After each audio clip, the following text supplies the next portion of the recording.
But here is one trend that is really big right now, but I actually think will not be cool in a year from now. No shade to Miss Mocoe, but what high-end brand paid you to make this post? There's one thing I know in this life for sure is that trends, whether it's fashion, social media, whatever, are almost always directly tied in with whatever's happening in the economy. So as a fellow marketer, usually I agree with Miss Mocoe, but for once I strongly disagree with her. As someone whose family members have a strong background in business, so I have a surface level grasp on how the economy and trending markets work. So what Ms. Mocoe is saying in her video, if you haven't watched it, is that she believes that by this time next year, relatable influencers and this whole of the people and relatability trend will be out. Which the opposite of that would be trending back into more high-end, bougie, luxury lifestyle trends. And here's why I don't think that's true, because I don't think that the market is going to have a miraculous 180 by this time next year. Now, it's possible we'll be trending better and in that direction, but I just think there's so much unrest and unjust in the country right now that we're not really going to get back to that pre-2020 level, at least not at that rate.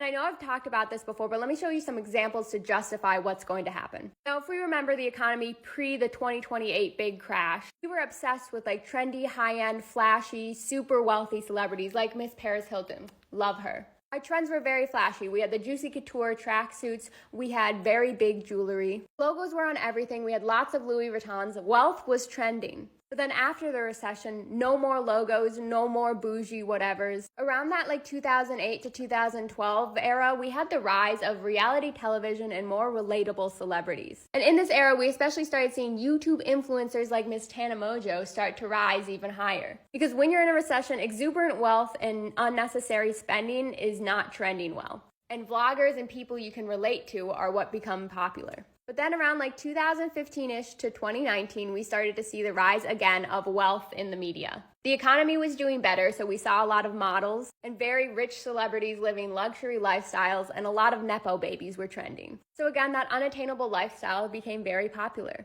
But then what happened around 2019-2020? The world halted, another crash. Things weren't going well, so we started to see, again, a rise in new vloggers. People didn't want to see Kardashians spend hundreds of thousands of dollars on a birthday party when they couldn't even afford a car. We wanted relatable queens like Drew, or technically Alex Earl. She was the college version of this, I guess. I'm personally a little on the fence about her relatability to the public, but still a vlogger influencer. And the originals who were smart enough at marketing are now thriving because they were smart enough to remarket themselves into fixing their brand for the new era, or remarket themselves to become people of the public.